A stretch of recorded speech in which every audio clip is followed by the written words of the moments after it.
आज मैं आपको बताने वाला हूं भारत के 10 ऐसे बड़े नेताओं के बारे में जो अपने जीवन में कभी एक भी चुनाव नहीं हारे। नंबर 10 पर आते हैं दोस्तों, वाई.एस. जगन मोहन रेड्डी जी।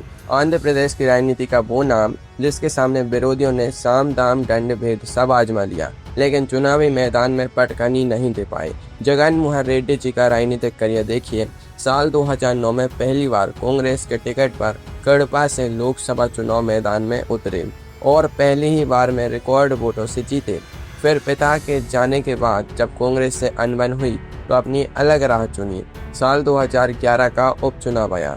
विरोधियों को लगा कि नई पार्टी बनाकर जगन मोहन रेड्डी जी को घुटने टिका देंगे, पर नतीजा क्या निकला? उन्होंने कड़वा सीट 5 लाख से ज्यादा वोटों के रिकॉर्ड अंतर से जीत ली। इसके बाद साल 2014 के विधानसभा चुनाव में पुलिवेंदुला सीट से लड़े और जीते। साल 2019 में जब उन्होंने आंध्र प्रदेश में अपनी आंधी चलाई, तब भी पुलिवेंदुला की जनता ने उन्हें सिर आंखों पर बिठाया और भारी अंतर से जिताया। यहाँ तक कि साल 2024 के चुनाव में जब उनकी पार्टी पूरे राज्य में हार गई, तब भी पुलिवेंदुला सीट पर उनका बाल भी बांका नहीं हुआ और वे फिर से शानदार जीत हासिल करने में सफल हुए। जेल की सलाखों से लेकर ईडी और सीबीआई के चक्रव्यूह तक सियासत के हर मोड़ पर घेराबंदी हुई, लेकिन जब जब जनता के दरबार में पर्चा भरा, विरोधियों की जमानत जब्त होती दिखी। लेकिन ठहरिए, क्या आपको लगता है कि आंध्र प्रदेश में सिर्फ एक ही नेता का सिक्का चलता था? कहानी में आगे ऐसे ऐसे नाम हैं जो इस रिकॉर्ड को भी छोटा बना देते हैं। नंबर 9 पर आते हैं यशवंतराव चव्हाण जी। महाराष्ट्र की सियासत के चाणक्य और आधुनिक महाराष्ट्र के शिल्पकार। दिल्ली से लेकर मुंबई तक सत्ता के गलियारों में इनका ऐसा दबदबा रहा कि विरोधी भी रणनीति बनाने से पहले 100 बार सोचते थे। यशवंतराव चव्हाण जी ने साल 1952 में बम्बई विधानसभा चुनाव से अपनी जीत का जो सिलसिला शुरू किया वो कभी थमा ही नहीं। इसके बाद साल 1957 के विधानसभा चुनाव में भी उन्होंने कराड़ सीट से जीत का परचम फहराया। जब केंद्र की राजनीति में बुलावा आया तो साल 1962 में 17 लोकसभा सीट से चुनाव लड़े और संसद पहुंचे। इसके बाद साल 1967, 1971, 1977 और 1980 के लोकसभा चुनावों में वे लगातार 17 सीट से जीतते रहे। जरा सोचिए, साल 1977 का वो दौर जब पूरे देश में आपातकाल के गुस्से की वजह से कांग्रेस का सुपड़ा साफ हो रहा था, बड़े बड़े सुरमा चुनाव हार रहे थे, तब भी 17 की जनता ने यशवंतराव चव्हाण जी पर अपना भरोसा कम नहीं होने दिया। उन्होंने देश के रक्षा मंत्री, गृह मंत्री और वित्त मंत्री जैसी बड़ी जिम्मेदारियां निभाई। राजनीति की बिसात पर वे घोड़े की तरह दौड़े और विरोधियों के मोहरों को बिना कोई चुनाव हारे मात देते रहे। पर रुकिए, क्या 1977 की लहर में सिर्फ वही बचे थे या कोई और भी था जो हर लहर को मोड़ने का हुनर रखता था? नंबर 8 पर आते हैं वाई.एस. राजशेखर रेड्डी जी, यानी वाई.एस.आर. जी, जिन्हें आंध्र प्रदेश की राजनीति का सबसे बड़ा जादूगर कहा जाता है। विरोधियों ने उन्हें हराने के लिए कौन सा दांव नहीं चला, पर जब जब चुनाव हुआ, वाई.एस.आर. जी का नाम ही सबसे ऊपर चमका। उनके चुनावी रिकॉर्ड को देखकर किसी का भी दिमाग घूम सकता है। वाई.एस.आर. जी ने अपने जीवन में कुल 10 प्रत्यक्ष चुनाव लड़े, जिनमें 6 विधानसभा और 4 लोकसभा चुनाव शामिल थे और 10 बार विरोधी धूल चाटते नजर आए। साल 1978, 1983, 1985, 1999, 2004 और 2009 में उन्होंने पुलिवेंदुला विधानसभा सीट से जीत का परचम फहराया। वहीं जब लोकसभा की बारी आई तो साल 1989, 1991, 1996 और 1998 के चुनावों में कड़वा सीट से जीत दर्ज की। साल 2003 की तपती धूप में 1400 किलोमीटर की पदयात्रा करके उन्होंने तेलुगु देशम पार्टी की मजबूत सरकार की नींव हिला दी थी। राजनीति में नारे बहुत बनते हैं, वादे भी बहुत होते हैं, लेकिन वाई.एस.आर. जी का गणित ऐसा था कि सामने चाहे टीडीपी की आंधी हो या कोई और लहर, पुलिवेंदुला और कड़पा में जीत का सेहरा सिर्फ उन्हीं के सिर सस्ता था। लेकिन क्या सिर्फ आंध्र प्रदेश में ही ऐसे अजय सुरमा हुए हैं? जरा रुकिए, क्योंकि उत्तर भारत की राजनीति में एक ऐसा चेहरा भी है जिसने 2 अलग अलग राज्यों से चुनाव लड़कर विरोधियों के पसीने छुड़ा दिए। नंबर 7 पर आती हैं दोस्तों सोनिया गांधी जी। भारतीय राजनीति में जब इन्होंने कदम रखा तो विरोधियों ने विदेशी मूल का मुद्दा बनाकर ऐसा ढोल पीटा मानो चुनावी मैदान में बाजी एक तरफा होने वाली है। लेकिन सोनिया गांधी जी ने बिना ज्यादा बोले वोटों की ऐसी खामोश स्ट्राइक की कि विरोधी देखते ही रह गए। साल 1999 में जब पहली बार चुनावी दंगल में उतरी तो एक साथ 2 जगहों से पर्चा भरा, उत्तर प्रदेश की अमेठी और कर्नाटक की बेल्लारी। विरोधियों ने सोचा कि बेल्लारी में उन्हें घेरा जा सकता है, लेकिन नतीजे आए तो दोनों सीटों पर सोनिया गांधी जी ने बम्पर जीत हासिल की।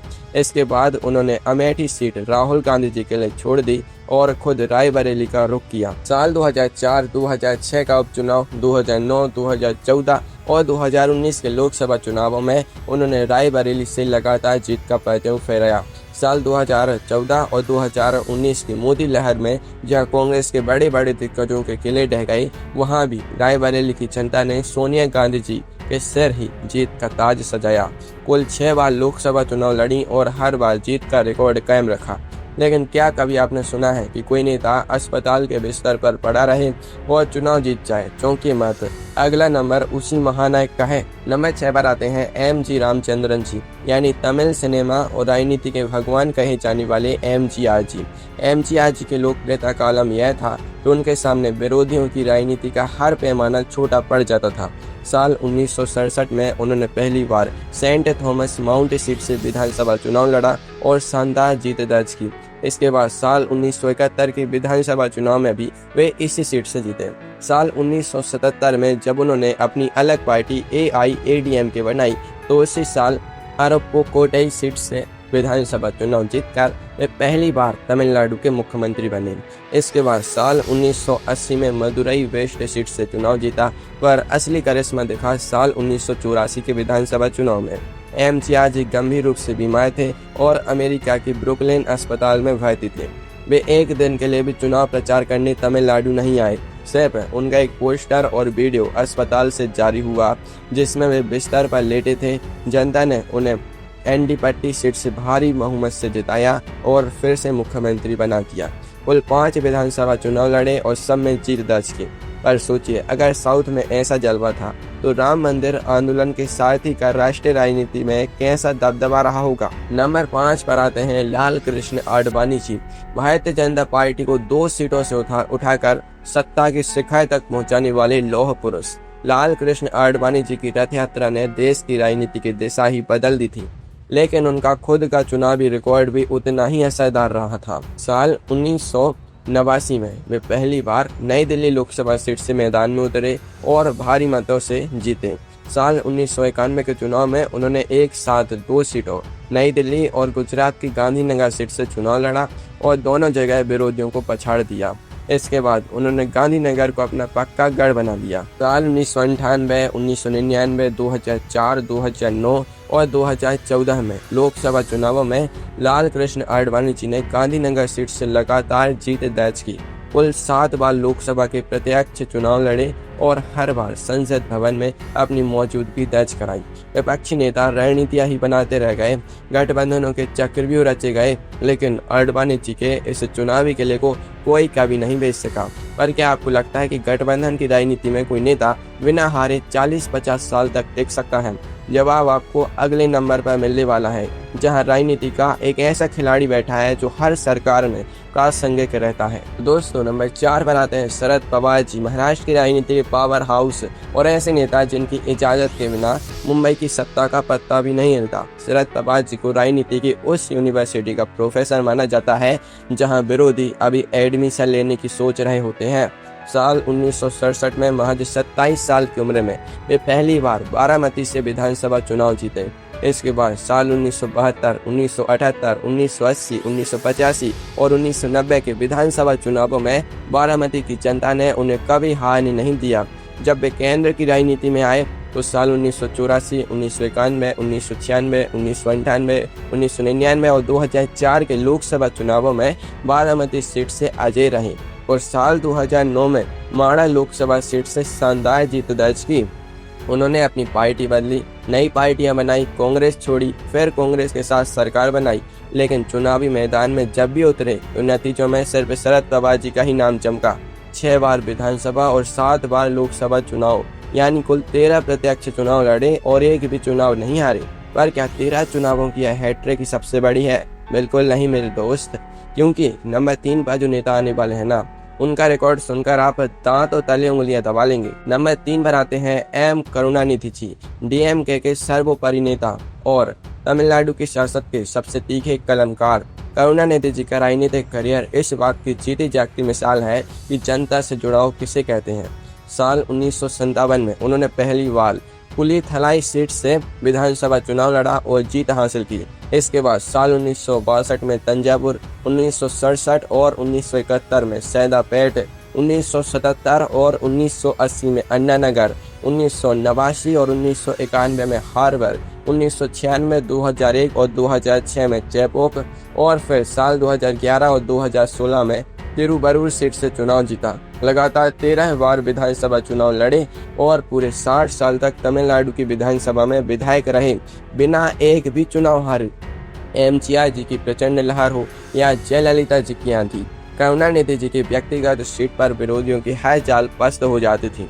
चुनाव दर चुनाव बीतते गए, पीढ़ियां बदल गईं, लेकिन करुणानिधि जी का अजय रहने का रिकॉर्ड कोई कभी नहीं तोड़ पाया। लेकिन रुकिए, यह तो तमिलनाडु की कहानी थी। अब उस नेता की बात करते हैं जो पिछले 2 दशकों से भारतीय राजनीति का सबसे बड़ा ध्रुव बना हुआ है। तो दोस्तों, नंबर 2 पर आते हैं नरेंद्र मोदी जी। साल 2001 में जब वे बिना कोई चुनाव लड़े पहली बार गुजरात के मुख्यमंत्री बने तो विरोधियों ने तंज कसा था कि संगठन चलाना अलग बात है और चुनाव जीतना अलग। लेकिन नरेंद्र मोदी जी ने चुनावी दंगल में उतरकर ऐसा जवाब दिया कि सारे आलोचक खामोश हो गए। साल 2002 में उन्होंने राजकोट वेस्ट सीट से पहला उपचुनाव लड़ा और जीता। इसके बाद साल 2002, 2007 और 2012 के गुजरात विधानसभा चुनावों में मणिनगर सीट से विरोधियों का सुपड़ा साफ किया। साल 2014 में जब वे दिल्ली की सत्ता के दावेदार बने तो उत्तर प्रदेश की वाराणसी और गुजरात की बड़ोदरा सीट से एक साथ लोकसभा चुनाव लड़ा और दोनों जगह बम्पर रिकॉर्ड वोटों से जीत दर्ज की। इसके बाद साल 2019 और फिर 2024 के लोकसभा चुनावों में वाराणसी सीट से लगातार जीत हासिल कर अपनी अजय यात्रा जारी रखी। 4 बार विधानसभा और 4 बार लोकसभा चुनाव, कुल 8 प्रत्यक्ष चुनाव और 8 में एक तरफा जीत। विरोधी रोजाना नए नए गठबंधन बनाते हैं, नैरेटिव गढ़े जाते हैं, लेकिन ईवीएम जब खुलती है तो मोदी जी का विजय रथ आगे बढ़ता ही दिखता है। पर अब सवाल यह उठता है कि नंबर 1 पर कौन है जिसने देश के पहले आम चुनाव से ही जीत का ऐसा मानक स्थापित किया जिसे छू पाना आज भी हर नेता का सपना है। तो दोस्तों, नंबर 1 पर आते हैं भारत के पहले प्रधानमंत्री पंडित जवाहरलाल नेहरू जी। स्वतंत्र भारत के पहले प्रधानमंत्री और आधुनिक भारत की लोकतांत्रिक नींव रखने वाले नेता। जब साल 1951-52 में देश का पहला आम चुनाव हुआ था तो पूरी दुनिया की नजरें भारत पर थी। कई विदेशी विश्लेषकों का ये मानना था कि इतने बड़े और गरीब देश में लोकतंत्र सफल नहीं हो पाएगा। लेकिन पंडित जवाहरलाल नेहरू जी ने उत्तर प्रदेश की फूलपुर लोकसभा सीट से पर्चा भरा और देश की राजनीति को दिखा दिया कि लोकतंत्र का असली नायक कौन है। उन्होंने साल 1952 में पहले आम चुनाव में फूलपुर सीट से विशाल अंतर से जीत हासिल की। इसके बाद साल 1957 में दूसरे आम चुनाव में भी फूलपुर की जनता ने उन्हें भारी बहुमत से चुनकर संसद भेजा। फिर आया साल 1962 का तीसरा आम चुनाव, जहां विरोधियों ने नेहरू जी की विदेशी नीतियों और देश के सामने खड़ी चुनौतियों को लेकर तीखे हमले किए। लेकिन जब नतीजे आए तो फूलपुर की जनता ने एक बार फिर नेहरू जी के सिर जीत का सेहरा बांधा। कुल 3 बार लोकसभा चुनाव लड़े और तीनों बार अजय रहे। उनके जीवन काल में कभी ऐसा मौका नहीं आया जब जनता ने उनके चुनावी पर्चे को खारिज किया।